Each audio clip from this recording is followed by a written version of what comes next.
when I enlisted, they gave me a whole, well, I think it was like about 6, 7 tests to take. Of course, I just come out of high school and stuff, and I was pretty attuned, and I kind of aced the test. And the guy said, well, you know, you could be an officer if you wanted to be. And I said, no, I don't want to be. I said, besides that, what's the length of service? And he said, it's a 3-year service. I says, no, I'm given 2 years, and that's enough of that. So that's how that got around that.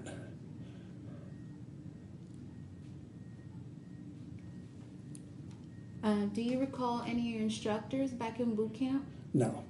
It was a 2-week tour, or if you want to call it that. It was in December in San Diego. Yeah, but they don't even have that anymore. Don't they? No, it's boot camp for the Navy is in Great Lakes.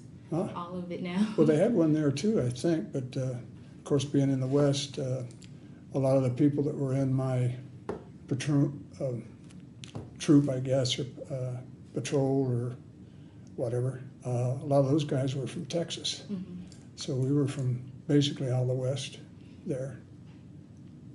And like I said, 2 weeks, it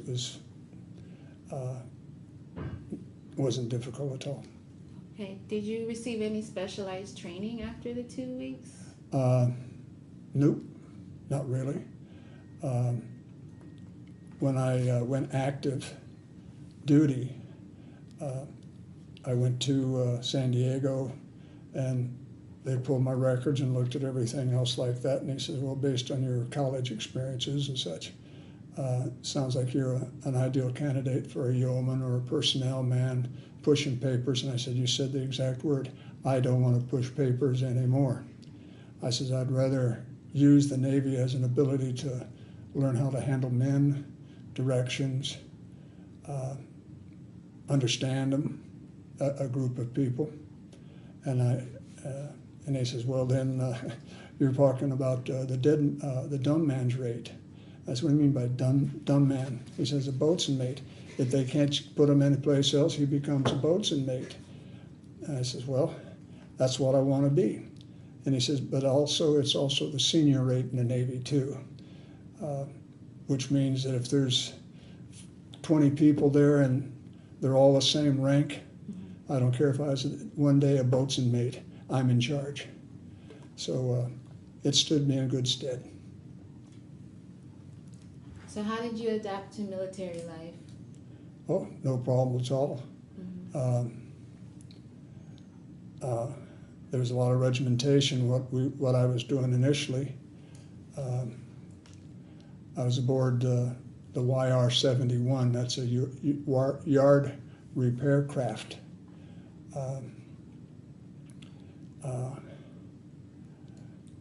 It was a flat bottom boat or barge. Our crew was about 30-some people, I think, altogether. We didn't communicate an awful lot. We were in Subic Bay, Philippines,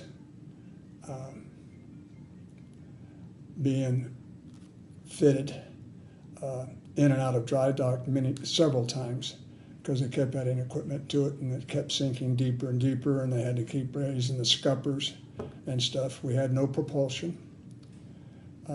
On December 17th, we were set to go, and that's after we were there since July. Do you know what a plank owner is? No, I don't. You don't know anything about it. A plank owner here is a man or a person that actually was on a ship when it was recommissioned. Mm. And you notice the plaque in the back. Yes. We all received one of those. So I'm a plank owner in the United States Navy. And like I said, you won't see too many of those at all. Yeah, we don't have, well, now, when I serve, I've never heard of it. Oh, well, it's how many people are aboard, something like that when the ship is recommissioned, or like in this case, the barge. Mm-hmm. We were towed over behind another barge, a bigger barge from Subic Bay, Philippines. after the commissioning, which was December 17th. And we pulled into Da Nang Harbor New Year's Day. And we'd been up for 2 days. We were riding out a storm. It's a flat bottom boat. And if you're ever on a flat bottom boat that's top heavy, in the seas, that when you looked out the one side, you could look up at the top of the wave, and you could look down at the bottom way through the other side, and taking water on once in a while. You don't know what's going to happen because, like I said, we were way back. Anyway, I don't know if you want it or whatever. This is a picture of the deck force. Okay. We'll take a picture of that after the interview. Okay. And this is the big barge that was being towed out of Subic Bay, and that's us being towed in to Da Nang. Anyway, it's what do I have here? Yeah. See, that's what the barge looks like there. Okay. Yeah, I think I've been on one of these. On a I barge? think we call them differently now. Oh yeah, well it's a barge, Yeah. but the green up on the top is, that deck up there is our living quarters. We lived on there. Mm-hmm. And the second picture down there, you can see some railings, some acetylene rigs and stuff like that. I'm just gonna move this in front of the camera.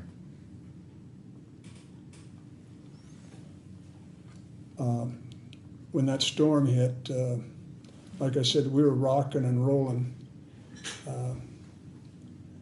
We had already loaded on a bunch of extra acetylene oxygen rigs. The acetylene oxygen usually was about 110 pound bottle. Acetylene was about closer to 200 pounds. And we had them lashed on different places on that side deck there. They were all gone. Water just took them all off. Anyway, don't want to lose track or get ahead of you there. That's fine, sir. But like I said, that was the deck crew. And see, the deck crew, that's those guys right there.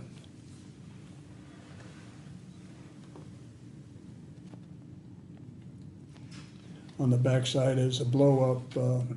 Jimmy Olsen is in both pictures. I took that one, but I thought I was the only one that ever took a picture of the crew, of our guys. And he took that picture with me in it. That's me on the far side. Yeah, third class. Well, third class. Oh. Or second, third class. I think some boys played around with my paperwork. Of course, back then you had to serve so much time in rate before you could go up for the other rate. When I completed my year's tour there, I was given the opportunity to stay, and I could have sewed on my second class stripes. And I said, no, that was some long duty. Those gentlemen right there, we actually had broken down 3 watch groups, and a boatswain mate was in charge of each one. Witten, the second class, and Callaway, also a third class, and myself. We each had 2 other gentlemen that were part of our crew. At night, we had 2 boats, an LSP, landing craft personnel, and an LCM, a bigger Mike boat. We had 2 of those. And what we would do, we were tied up to a pier there in Da Nang on a small island outside of Da Nang City in the bay. And our job was from dusk to midnight to semicircle the barge and their stuff like that and come down on the other side of the pier looking for problems. And then at midnight, we'd wake up one of the other crews, and they would go from midnight to sunup. the next day, like if I had the first watch at night, the next day I was moved up to the mid watch from midnight to sun up, and then it would rotate around. The next night I didn't have any watches. I got to sleep. But we also had a 4-hour liberty from about midday to chow time, 4 hours, because we couldn't go up into Da Nang anymore. And we would take the people all had those watches around. I don't want to get too far ahead. If I'm going too much sir. where Do you mind just holding up so that?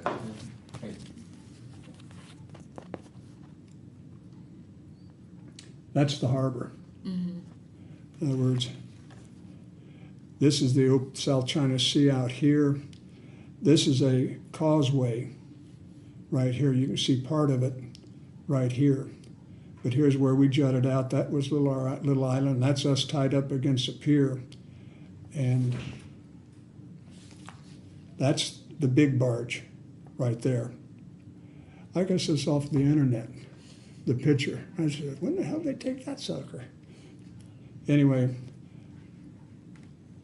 most people did not know that we had PT boats, World War II PT boats there at the time, but they were used by Special Force Army or Marine personnel that would run a crew of Vietnamese mean guys on special ops. So we would be watching out for their place too. And then fishermen would be leaving at night, going out through this way, heading out. So that was one of the things we were watching for, was anybody doing. And then the Vietnamese would send out, they had different patrol boats that they used, ships, or not ships, but fake looking things. And they would pull junks in that they were going to question a little bit more in detail. And they would tie them up on the other side of the pier from us. And that's where we would circle out over a little bit more now at this point, just to keep an eye on them as well. In this thing here, I think you asked about anything special happening. The first part of, this was in 1965. In the, let's say the spring of 65, unbeknownst to us, there was sort of like a little civil war going on.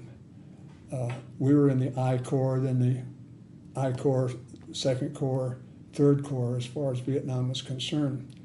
And General Kai was the counterpart to Westmoreland. But he was in charge of Vietnam, but he saw to it that whatever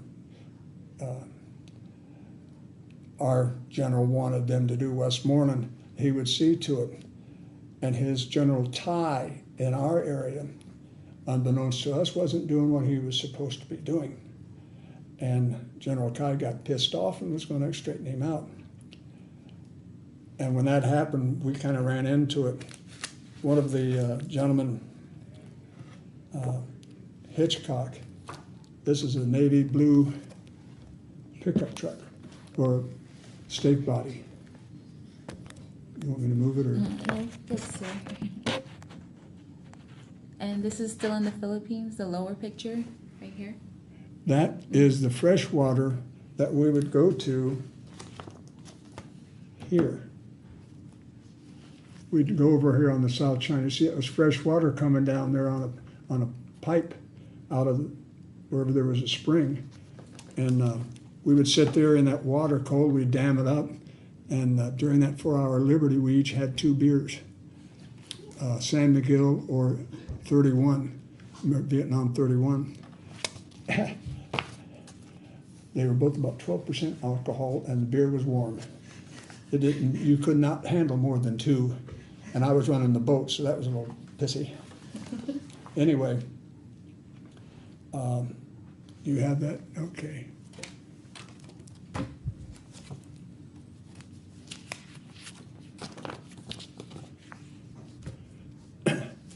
Hitchcock rousted me and says, "Come on, Riley, we got to go up to the Air Force Base to get some stuff, special barrels of fluid or oils and stuff for the swift boats, whatever."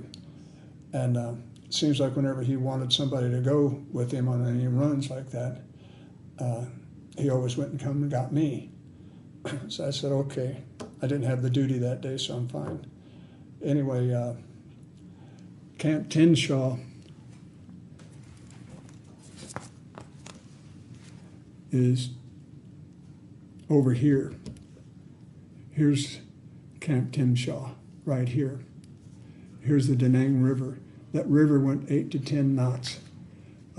That's about 10 to 12 miles an hour speed. I mean, it was fast. And we used to drop guys off at a place here before a lot of things changed to have their 4-hour liberty instead of commencing going over where we finally ended up doing. So whenever we'd take a boat up there, we'd get up there. I mean, you were fighting because these weren't speed boats. Anyway, when you got ready to leave, all you did was just turn the steering wheel a little bit to port, give a little bit of gas, and you get the nose just to edge out there, and the speed would pick it up. Next thing you know, it was like, and going down. Anyway, like I said, it was still dark in the morning when we left the bay, left the YR. We drove around through here, through Camp Tenshaw to here, and we were running in a straight stretch here. This road is kind of a elevated road. It's crazy how that is in Vietnam or a lot of your Oriental places. You'll have a road that's kind of raised, and they'll have their rice fields and stuff out here, so you're always up above it.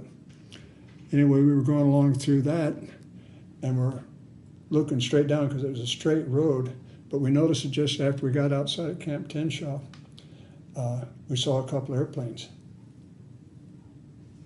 doing this sort of thing. And that's not weird, it shouldn't be having that happening. Anyway, then they left. And we went on down and we found, now these were propellant jets, planes. These were not jets. It's the kind of plane that a lot of the Marines like to see around, or the Army boys, because it was close in support for them. Anyway, we found you couldn't miss it, a anti-personnel carrier all shot to hell up, but no bodies, no bloodstreams, anything like that. And we kind of looked at one and I said, well, this doesn't make an awful lot of sense. Okay, well, let's keep going here. So we turned and started up parallel. It runs all the way up to this bridge up here that goes over to Da Nang. This going up there, and we looked up, and again, straight road, we saw the same thing happening again. And we kind of looked at one another and says, man, this doesn't make an awful lot of sense.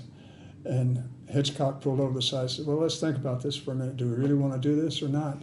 I says, well, in for a penny, in for a pound. And Hitchcock smoked. He says, you want a cigarette? And I said, yeah, I'll take a cigarette. I'd always do that with the guys whenever they offer me a cigarette. I always take it, just trying to get them to quit. But I'd chew on the filter. So I got the filter in my mouth. When we did something like that, we went armed.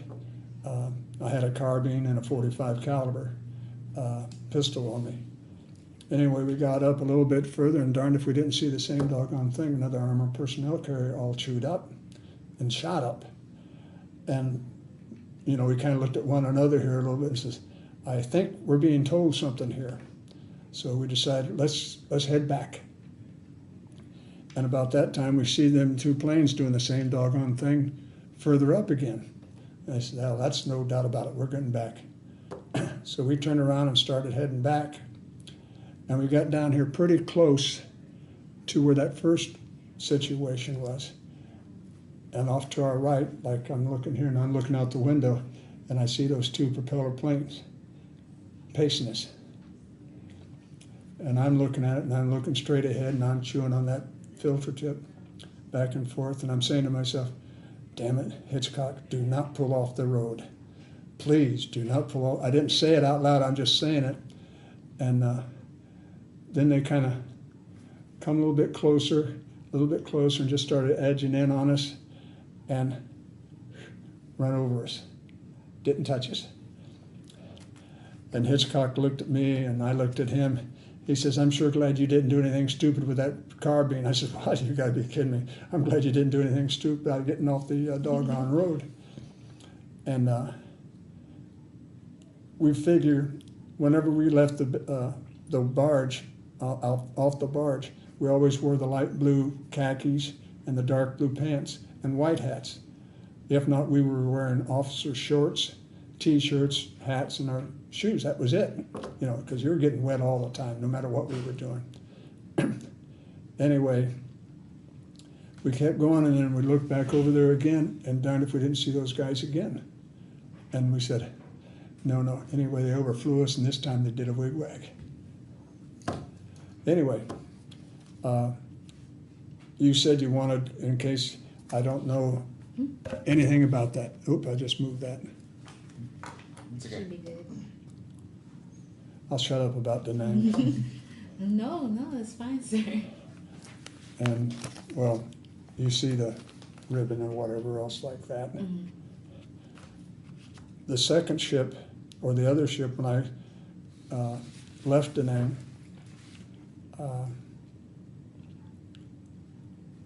the ship I was on was assigned to was the USS Miss Pillion, AO-105. That's a jumbo-ized oiler. And I had choice of duty, and I said, I want to be on the First Fleet, which is your California coast. Well, I went home, or got home. We had 30 days leave. I rejoined, went back to California, and myself and a first-class boatswain mate, Diffie, we flew out up to Boston.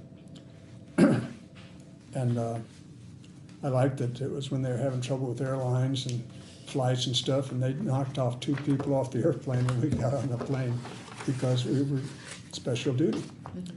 Anyway, the Miss Pillion, this is the Miss Pillion. Show it right here. Now, that's before jumbo-ized. She was jumbo-ized. In other words, if you look at this picture up there, the top picture, she was cut in front of the superstructure and after the superstructure. That half was moved back, the front half was moved forward, and they built more tanks in between. And on the front half, they actually put a helideck on it so we could get a helicopter on board. We darn near doubled our capacity. They also put on there state-of-the-art equipment, rams and stuff for refueling. No need to go into detail with it, but do you know when I say Navy View Piers, the booklets or whatever about everything that's on a ship?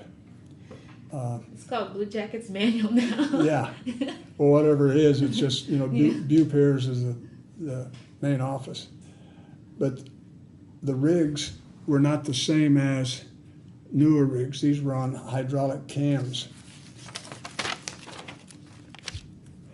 When I say hydraulic cam, it was like a big bottle, what do you want to call it, hydraulic bottle. In other words, they came up like so, and inside here, well, it was longer than that. These came up, and when you put a strain on it, that's when, well, up on top of these things, let's get this out here a little further. There was a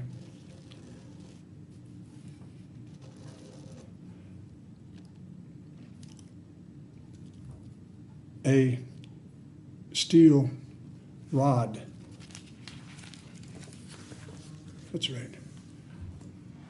See that? Those hoses? Mm-hmm. Those hoses are 16 foot long each section, so that's 32 feet. It's about 16 inches in diameter, each one of them. One generally was for black oil, the other one was for aviation fuel. When a destroyer would come alongside, she could not handle a 16-inch, so you used what they called a pigtail. It had the connection on this end that would fit on that 16-inch pipe, but then it came down to 4 inches to where we could refuel a destroyer that could only accept a 4-inch. So there's times we'd have one destroyer alongside and something else on the other side at the same time. But while we were undergoing sea trials there, when we brought the ship around through the Panama Canal and up, and we were going through sea trials, but you had a capstan, a big tub where the wire, that's what is holding the hoses. There's a big wire that you shoot over a rope or a string, so to speak. The gunner's mate normally did that. And then it would be tied to another piece of rope or nylon, smaller, and it would be pulled across. Then it would get to be a bigger one that was taped or spliced to that smaller one. And you do that to the point where you finally ended up with a pretty good size rope to pull that heavy cable over there. And once that got over there, there's what they called a pelican hook. And what it was, they had an eyelet on the side of the boat, or with a big ring in it. They'd take that pelican hook, put it through that ring and come back, clamp it down, and it had a ring that would close over on that. And there's your pelican hook, so it always had a strain on it. Anyway, this cable, each one of these had maybe 12 grooves in it that the wire would be under pressure. And I, like on my guy on rig 5 was my rig, and a seaman was inside a little place, and he had a bar there and a screen, and he'd put it, like I said, put it in the green. And what he would do, there'd be a picture like this, and there'd be a green part right on that screen. And when I said put it in the green, this would come down and stay in that green area, and he'd be going back and forth as the ships may or may not pull apart or come closer together. He could let that line out, more line, or make up the slack so we didn't get it stuck in the water. So he'd put it in the green. We were undergoing some sea trials there in San Diego, and something happened, because you got an awful lot of pressure here, a ton of pressure.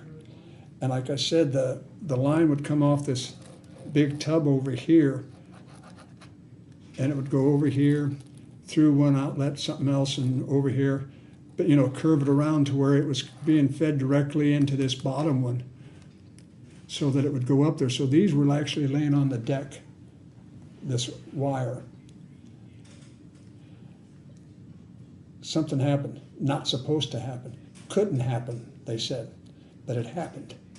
And in the Navy, safety regulations and everything else are written in blood, they say, because somebody either got killed or hurt or badly damaged. Anyway, there was a loud, sort of like a thwack, like snapping a whip. And a guy, and these were laying on the deck, this wire, it's not up high. Mm-hmm. One guy happened to be walking over it, and for something happened, but the cable came out of those grooves under pressure, and it put like a whip in it. And he happened to be crossing that wire at the time, and that wire hit him on the right-hand side of inside of his thigh. It didn't take the leg off. It didn't do anything as far as cutting him or anything like that, but it did bend his bone. And he was like that, as far as I know, forever. Anyway. Engineers come on board. They looked at it, they couldn't figure out for the life of them. And they're trying to figure out what could they do to satisfy that problem. Now you figure that reel here and here was big, and when that cable was put in there and the grooves that it fell into, because you're talking about that wire, being about that big around. Was something like that inside there. But yet it flipped out of that, didn't come out, but then it went back in again. But it flipped out of that groove because, like I said, it was inside it was darn near level with that. Just a little bit of it stuck out. And these engineers are looking at it, and I'm thinking, oh, you big dummies. Why don't you just drill a hole in front and in back and run a rod through it that it went in front of all of those sheaves, one in front and one in back, and do the same thing up here. And they looked at it and said, that should work. In Bew Piers, they have what they call the Riley pin. Mm-hmm. That's me. Wow. That's my pin. That's my claim to fame in the Navy. I have a pin named after me. Anyway, we refueled day and night South China Sea. We were jumbleized. We could pump faster, quicker. A lot of times other oilers would come along, heading back to get more oil because they were smaller.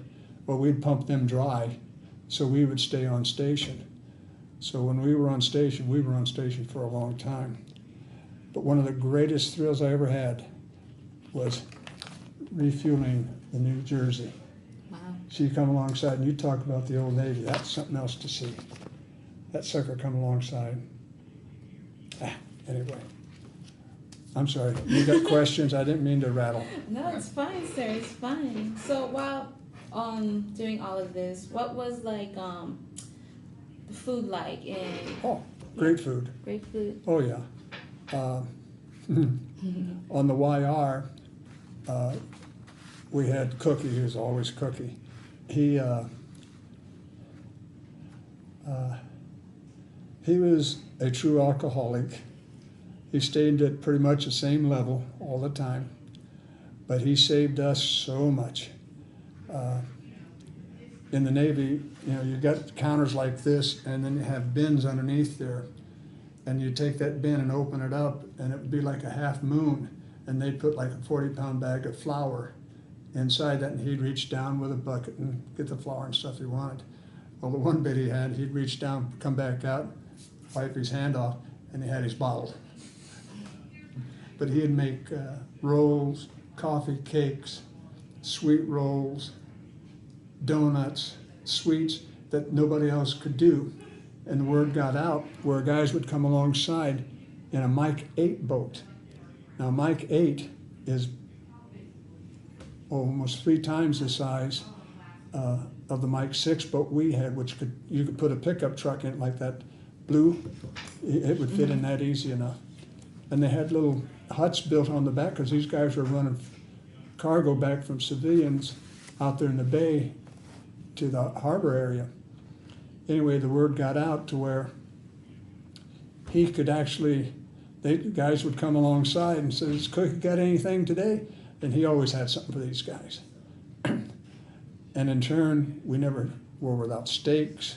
We were never without booze. And I'm not talking cheap booze. I'm talking Class A, Seagram 7, everything, because of the Cookie, of him. And on the Mississippian, one other thing with Cookie. When we got recommissioned, we had to be in our dress whites. Of course, most of us were, you had 1 or 2, 3 things, and that was it. Turns out he was with the Seabees in World War II. He had a ton of stuff. He had been everywhere just about. I swear to God he had. Never got hit.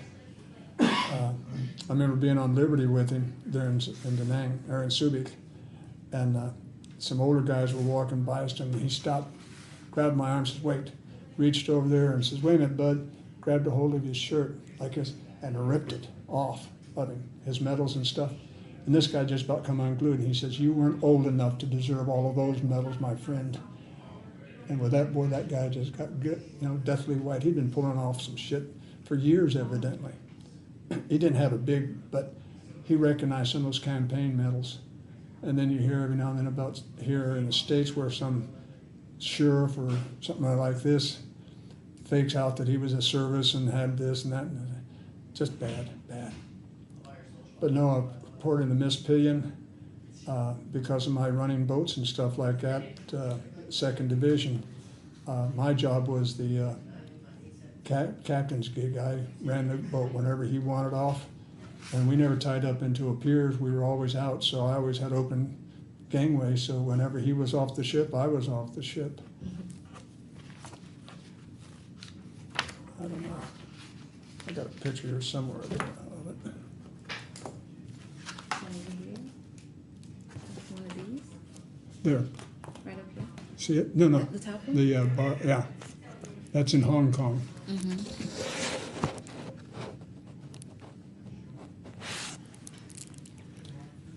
When we were in Hong Kong, we had to tie up out in the channel away from downtown Hong Kong. British still had it at that time.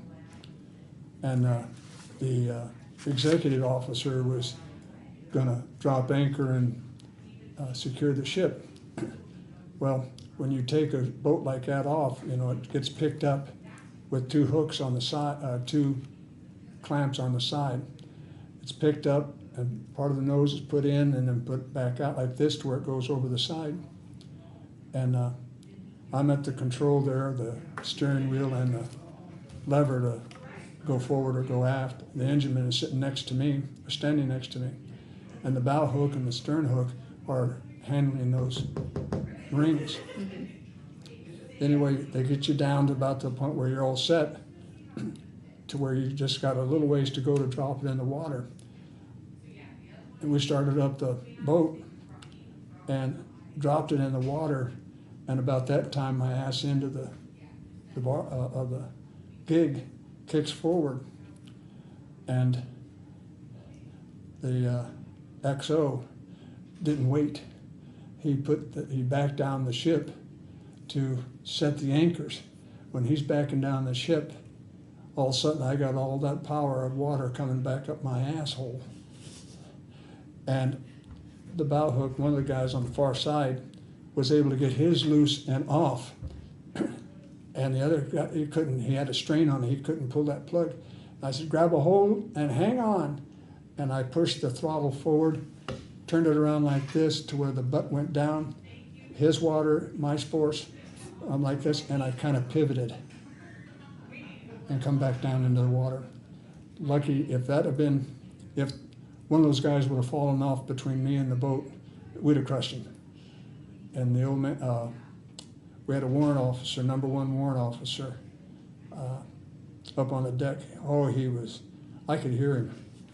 Oh, he was chewing out that XO something fierce. You stupid so-and-so. Didn't you know we were dropping that boat in the water? Don't you ever look over this? Anyway, he wrote a nice little thing to me. But anyway, I'm sorry. What? I filled all your time up, I think. No, you did not. Well, my next question is you mentioned, you said Mr. Cookie or your friend? Who? Hitchcock? Hitchcock. Besides from those two, who else? Oh, well, you had and the crew there. Flip it over. I've only been dealing once in a while, a couple times a year. I talked to Jimmy Olsen,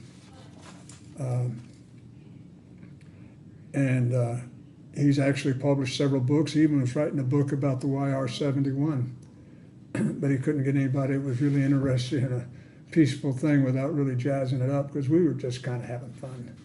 If you want to say like MASH,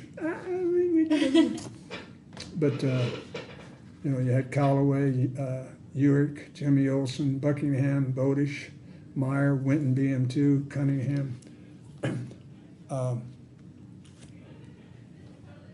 I will say I had, when I made third class, all you had to do was make a 2.5 grade on it because you weren't up against anything. When I went up for a second class, there was another third class. He was in first division, I'm in second division. And Diffie went up for chief, and so did Olson. Johnson went up for chief. And Johnson and I would study together. I tossed questions at him about stuff. Anyway, make a short story out of it. I passed E2 on the first increment. The third class didn't. So when I got off the ship, because I told him, I said, I'm not going to sew it on because I'd have to extend to do that. So I just opened up a billet for you. I hope you make it, because we never did see eye to eye. And Johnson, they actually did a board of inquiry on him because he burnt that test something fierce, whatever the chief's tests were. I mean, they have a certain increment. Mm-hmm. And he was so far above the ledger, it was like he had to have read the book and had it open to answer questions. So they had him had guys come on board and had him take another test. He did better on that test than he did on the first test. Wow. And that was something I was real proud of him about that. He was a good man, good man. But that's, you just don't hardly, so many of those guys were East Coast sailors over there. Learned a few things from them though. But anyway. So my next question for you is, how did you stay in touch with family and friends back at home? Writing, letters. Mm-hmm. When we were in NAM, I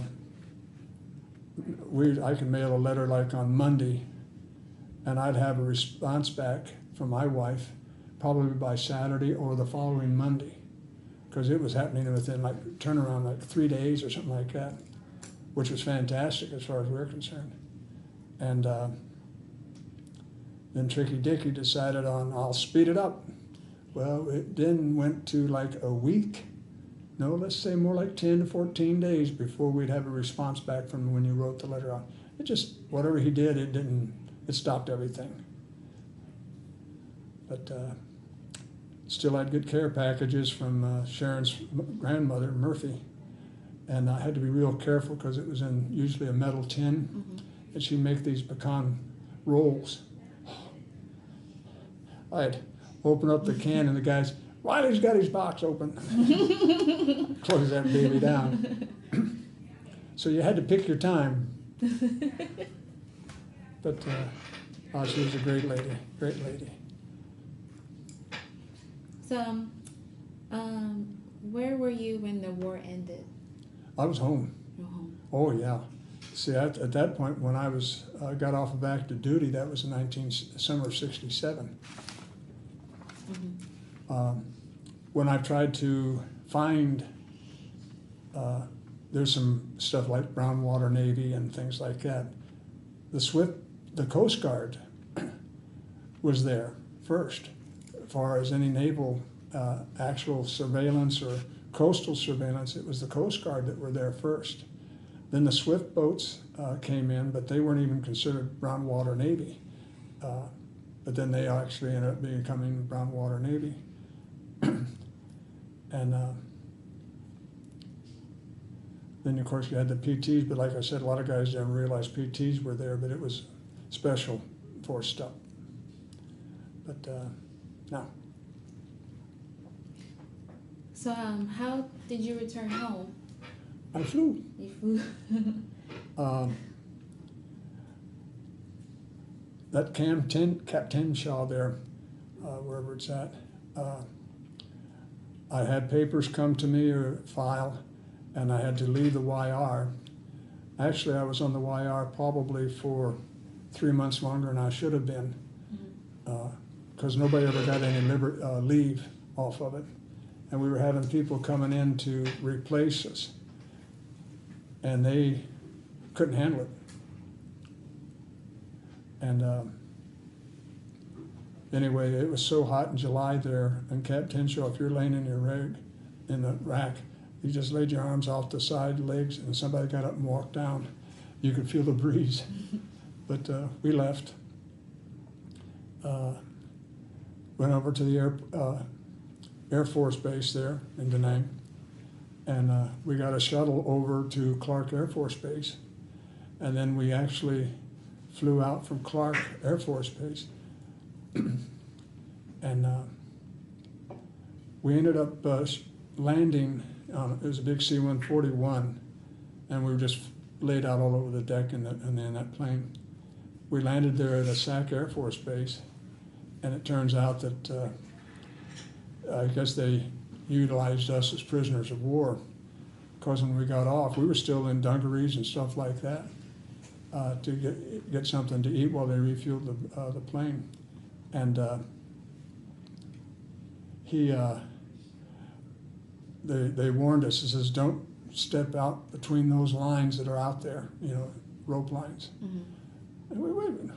We're Navy and we're, you know, Marines and Army and stuff like that. What is this? And this is just do as you're told. You know, like it was a secret base or something like that. But my brother had told me all about SAC and stuff. They held drills like you couldn't believe. So we went on in, ate, come back out, got on the airplane, took off, and then landed in San Francisco. And I got a picture or so here. On the way going over to the States there close to the base, I took a picture of the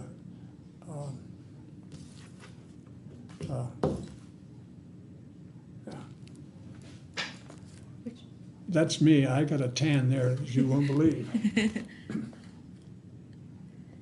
But that's coming back from the water. But see, that's Camp Tenshaw there. There's a picture of the, yeah. And then there's a picture there with a rainbow at 32,000 feet. And the other picture is the first sighting of the land there in San Francisco, in California. And then that's me running. Those two guys underneath there were a couple of the guys that were coming in to replace a couple of other people. They didn't handle it, couldn't handle it. You know, within a week, you know, oh, I got to go see the chaplain. I got to do this. I can't handle this strain. It's too much work, too much time. So we said fine, but we never. I didn't mention it. I look at veterans as being, there's three types of veterans. There's veterans that were in the service during Vietnam. There's veterans that were in the service that have the medals, but were somewhere where you could see it, hear it, or smell it. You didn't actually have combat, but you were close enough where you know where it was at and what was going on. So you had some in the service, some that saw it, and then you actually had your combat vets. My next door neighbor, I worry about him. He was a combat Marine. He even has a license plate, a combat veteran Marine. He's a little crazy, and I'm worrying about him one of these days. Anyway,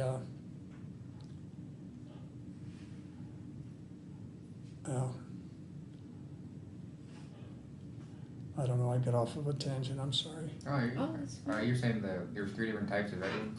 Pardon me? Are you saying there's three different types of veterans? That's what I look at it. There's those that were in the service, there's those that were in the service, and I consider myself the number two kind, based on our time there in Da Nang. When I said we were running those ops every night and daytime,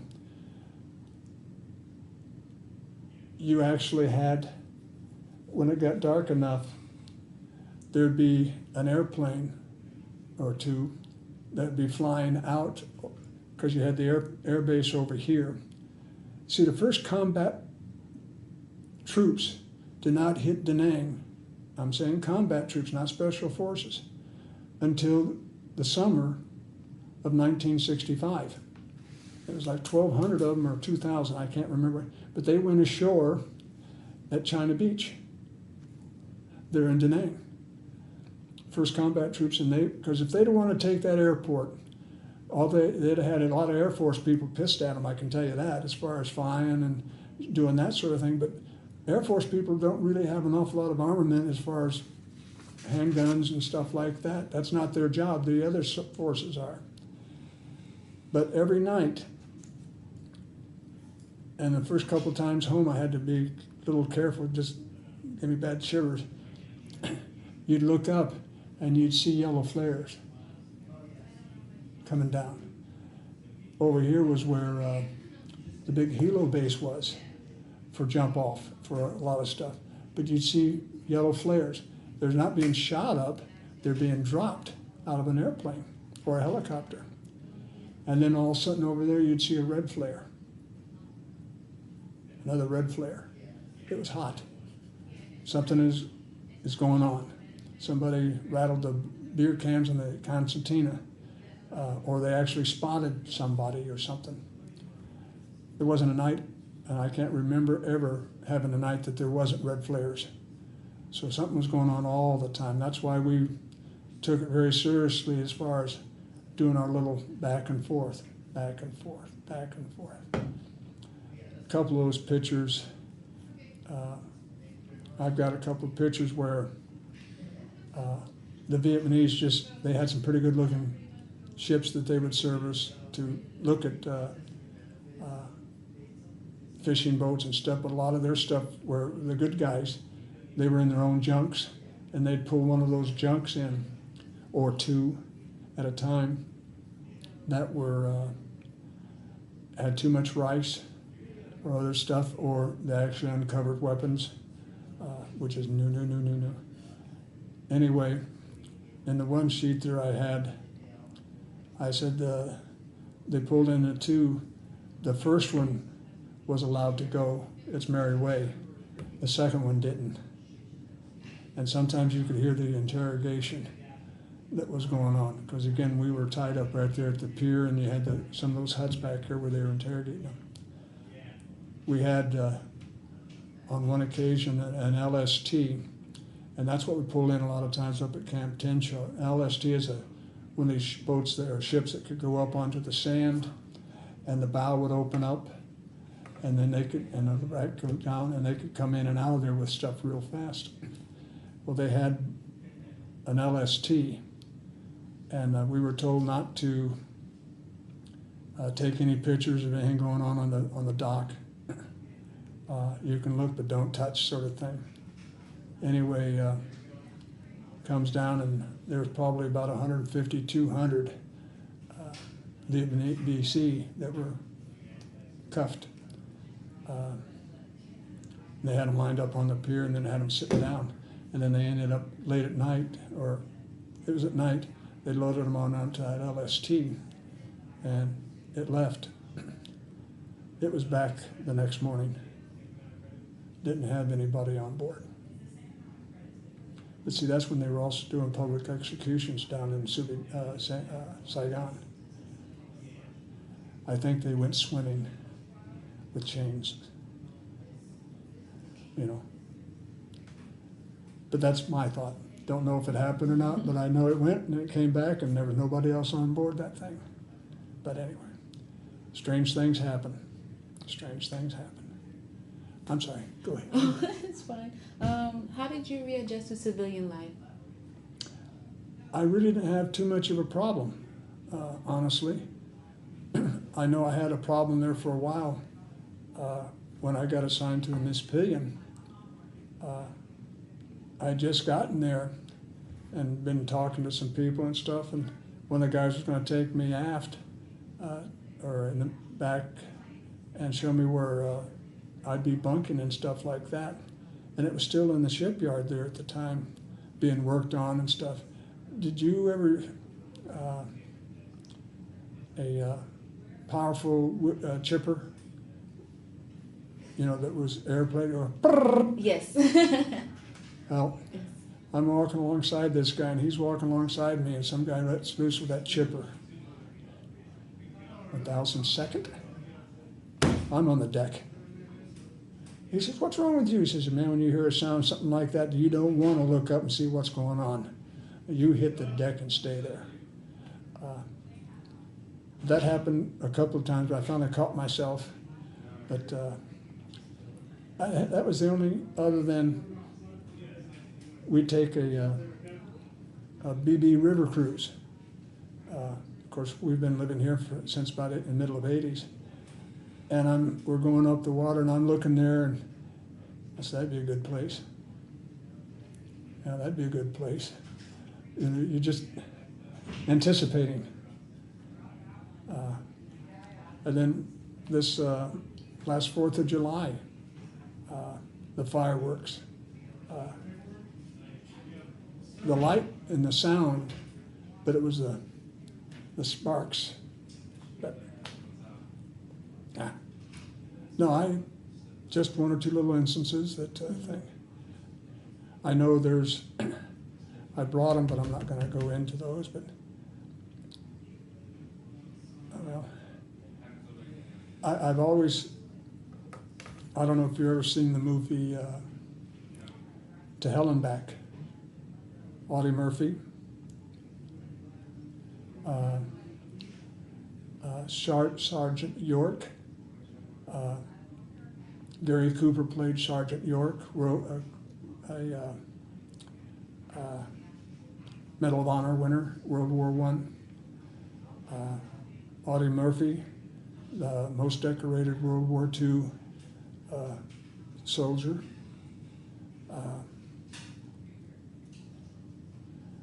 And then there's a bunch of other people. But I've been at all those places. I always like this thing with Sergeant York. I mean, those movies, if you ever get a chance, see them. Another one is Pearl Harbor with Ben Affleck. Have you seen that?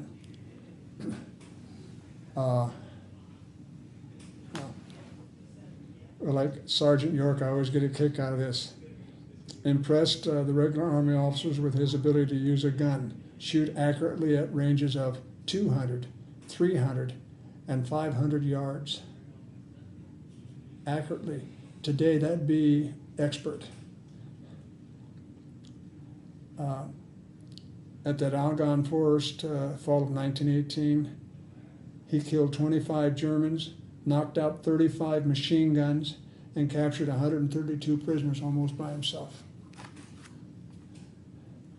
That's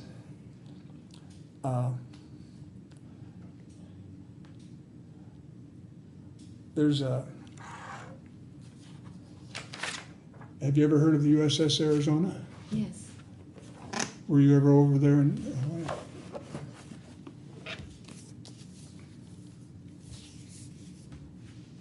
Oh, I was going to show it. So too. Is that right, or Yeah, you I want to do think it? that would be good right here. There you go, sir. He's one of, at the time, 7 survivors at first of the year, but another gentleman passed away. So I know of only him and 6, maybe 5 others that survived the attack on the USS Arizona in 1941. A survivor. He was aboard the ship.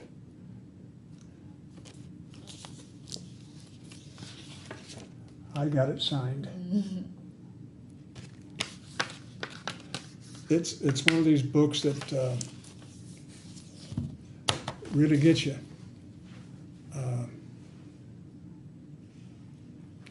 He spent over a year, almost a year, undergoing all kinds of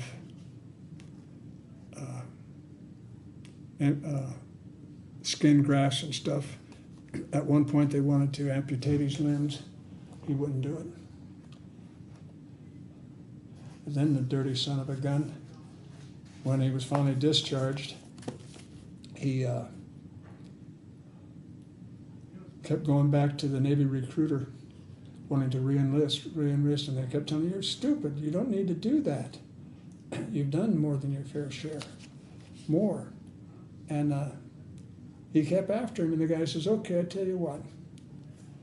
If you can pass boot camp again, you're in."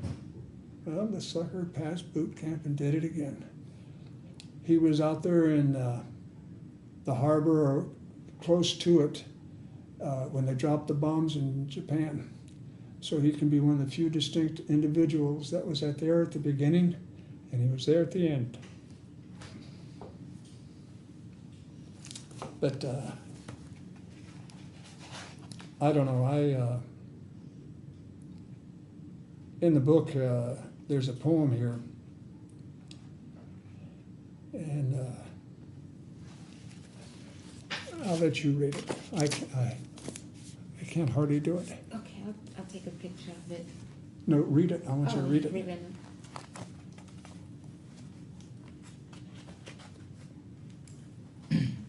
Dear Lord, least I continue my my complaint way. Help me to remember that somehow out there, a man died for me today. As long as there be war, I must answer. Am I worth dying for?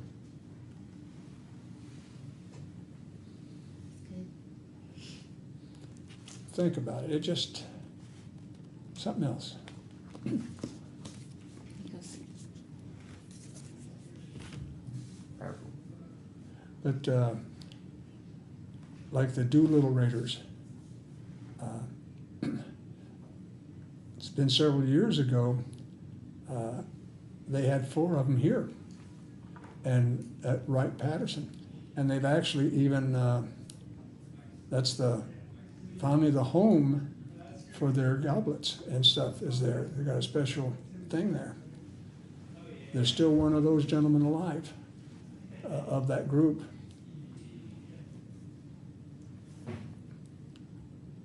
But the story of the USS and Pearl Harbor attack, a lot of the scenes that you see there, especially some of the old movies, is of the Arizona getting blown up. But he even says there during the engagement that all this was going on, he recalls seeing one of the stewards, and that's generally somebody that's in the officers' area. They're taking care of the officers and stuff. He had an arm full of oranges, and as the Jap Zeros were going between the ships, he was throwing the oranges at that's all he could find. Strange things. Anyway, I'm sorry. Oh. Digress. So, what are some of the life lessons you learned while you were in the military? Don't wait. Do it.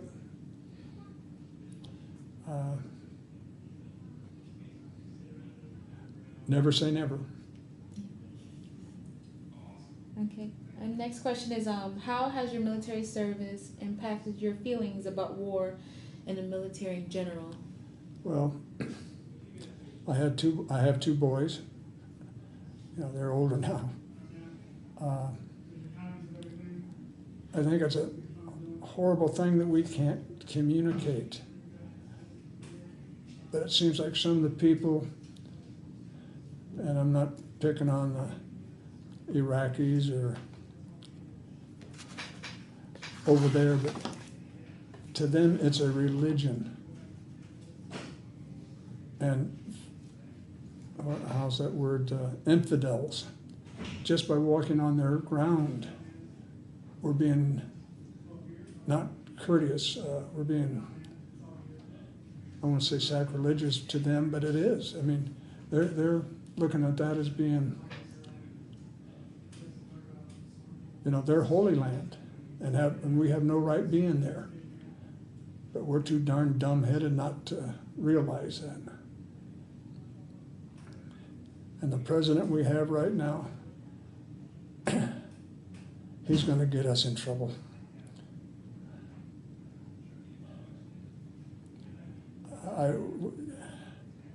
I never would believe that we would have elected that son of a gun.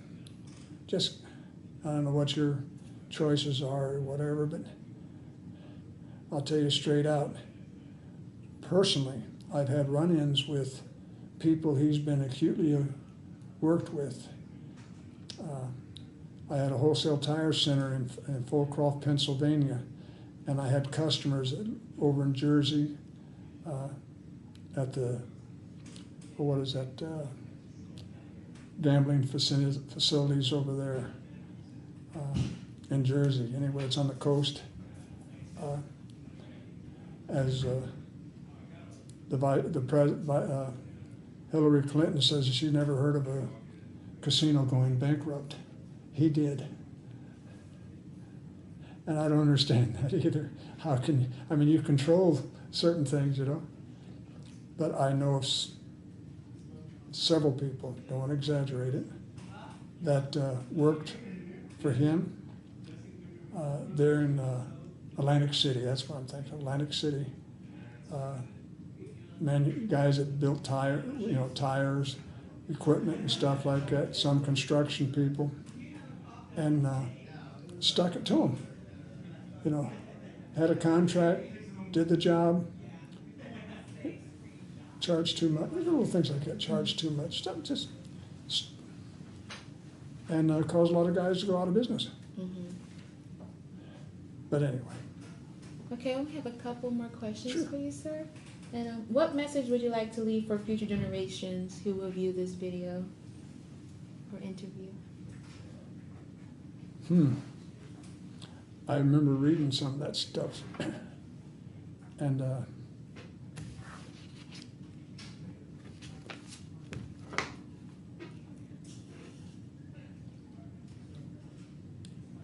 I wrote down here, do it and get it done, which means what?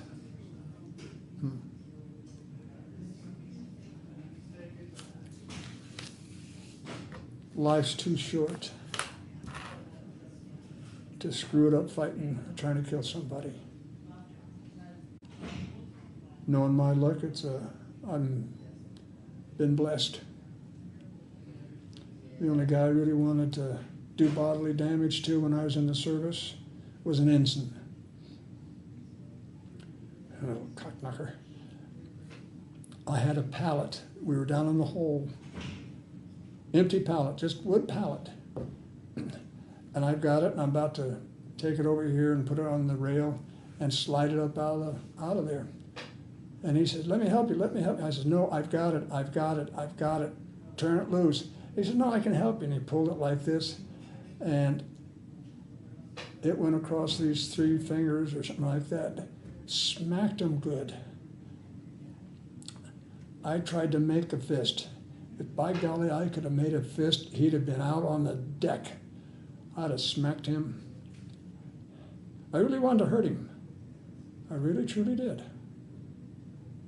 Stupid, but he was trying to help. But he wasn't listening. Wasn't listening. Alrighty. Is there anything you felt like we haven't discussed or should be added to the interview? I'm sorry I kind of got off on a bunch of tangents, but I've been thinking about this for a couple of days. There's a lot of things we could do, but do we have the right people at the right place?